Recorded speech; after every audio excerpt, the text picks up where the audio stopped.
Hollywood தரத்தில் உருவாகும் முதல் தமிழ் திரைப்படம், அதுவும் நம்ம தளபதியோட படம் தாங்க.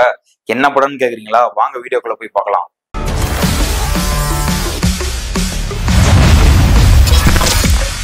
த greatest of all time.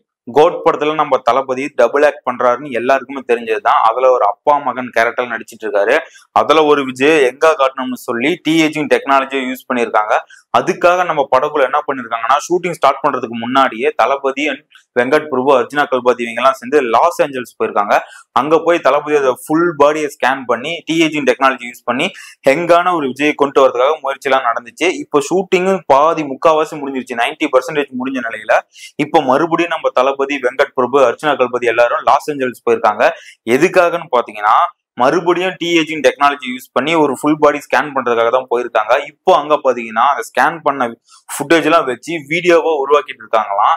டிஏஜிங் technology, இந்த டெக்னாலஜி ஹாலிவுட் படத்துல பல வருடங்களுக்கு முன்னாடியே கொண்டு வந்துட்டாங்க. ஏன்னா இந்த டெக்னாலஜி யூஸ் பண்றதுக்கு பல கோடிகள் செலவழிக்க வேண்டியது இருக்கும். அதனால நம்ம இந்தியன் சினிமாவில இது வரைக்கும் நம்ம ஷாருக்கான் நடிச்ச ஒரே ஒரு படத்துல மட்டும் அந்த டெக்னாலஜி யூஸ் பண்ணியிருக்காங்க. அதுக்கப்புறமேட்டு நம்ம தளபதி படத்துல the greatest of all time இந்த படத்துல தான் அந்த டெக்னாலஜி யூஸ் பண்றாங்க. ஆனா இதுக்கு முன்னாடியே நம்ம லோகேஷ் கனகராஜ் கூட்டணியில உருவான விக்ரம் படத்துல இந்த டெக்னாலஜி யூஸ் பண்ணணும்னு சொல்லி லோகேஷ் பிளான் பண்ணியிருக்காரு. ஆனா போதுமான நேரம் இல்லாத காரணத்தினால டிஏஜிங் டெக்னாலஜி யூஸ் பண்றதை லோகேஷ் கனகராஜ் கைவிட்டுருக்காரு.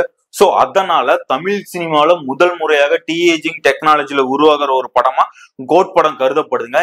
பல கோடி செலவுல செய்யப்படும் இந்த டிஏஜிங் டெக்னாலஜிய லோலா விஎஃப்எக்ஸ் அப்படின்ற ஒரு நிறுவனம் தாங்க நம்ம கோட் படத்துக்கு இந்த வேலையை செஞ்சு கொடுத்திருக்காங்க. இந்த நிறுவனம் பாத்தீங்கன்னா அவெஞ்சர்ஸ் மற்றும் மிஷன் இம்பாசிபிள், கேம் ஆஃப் தேனஸ் போன்ற படங்களுக்குலாம் இவங்க தான் டிஏஜிங் டெக்னாலஜி உருவாக்கி இருக்காங்க. சோ அப்படி ஒரு பிரமாணான ஹாலிவுட் படங்களுக்குலாம் டிஏஜிங் டெக்னாலஜி யூஸ் பண்ண இந்த நிறுவனம் தமிழ் சினிமாவில முதல் முறையாக அடி எடுத்து வைக்குதுங்க. சோ அப்ப நம்ம தமிழ் சினிமாவில முதல் முறையா டிஏஜிங் டெக்னாலஜி யூஸ் பண்ணி பார்க்க போற படமா நம்ம கோட் படம் தாங்க இருக்க போகுது. சோ எந்த அளவுக்கு பிரமாண்டமா இருக்கும்னு சொல்லி நீங்களே யோசிச்சு பாருங்க. இந்த நியூஸ் பாத்தீங்கன்னா நம்ம அர்ச்சனா கல்பாதி இப்ப லாஸ் ஏஞ்சல்ஸ் போகும்போது அப்டேட்டா கொடுத்திருக்காங்க. இது மட்டும் இல்லாம நம்ம 90% கோட் படத்தோட ஷூட்டிங் எல்லாம் முடிஞ்சிருச்சா, இப்ப டப்பிங் ஒர்க் எல்லாம் போயிட்டு இருக்கான். இது போதாது இந்த படத்துல ஏஐ டெக்னாலஜியும் யூஸ் பண்ணிருக்காங்க. அந்த ஏஐ டெக்னாலஜி யூஸ் பண்ணி நம்ம இறந்து போன கேப்டன் விஜயகாந்தையும் கிட்டத்தட்ட 2.5 நிமிஷத்துக்கு இந்த படத்துல உயிரோட கொண்டு வந்திருக்காங்களாம். சோ அந்த அளவுக்கு பிரமாண்டமா கோட் படம் உருவாயிட்டு வந்துட்டு இருக்குங்க. இது நாளுக்கு நாள் இந்த படத்தோட எதிர்பார்ப்பு இன்னும் எகிரிட்டே போகுதுன்னு தான் சொல்லணும். அந்த அளவுக்கு பிரமாண்டமா அந்த படத்தை பல கோடி பட்ஜெட்ல எடுத்துட்டு இருக்காங்க. இது மட்டும் இல்லைங்க, நம்ம தளபதி இதுல பாத்தீங்கன்னா வில்லன் ரோலும் பிளே பண்றாங்களாம். அதுவும் கொடூரமான வில்லன் ரோல்.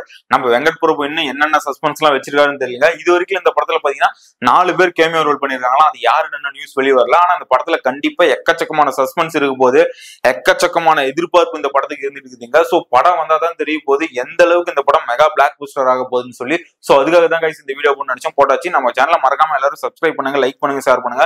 விஜய் ஃபேன்ஸ் நம்ம சேனலை முக்கியமா ஃபாலோ பண்ணுங்க. ஏன்னா நிறைய விஜய் படத்தை அப்டேட்லாம் இதுல கண்டிப்பா வந்துட்டே இருக்கும். சோ மறக்காம நம்ம சேனலை சப்ஸ்கிரைப் பண்ணிக்கோங்க. இதே மாதிரி ஒரு நல்ல வீடியோ உங்களை சந்திக்கிறேன். பாய்.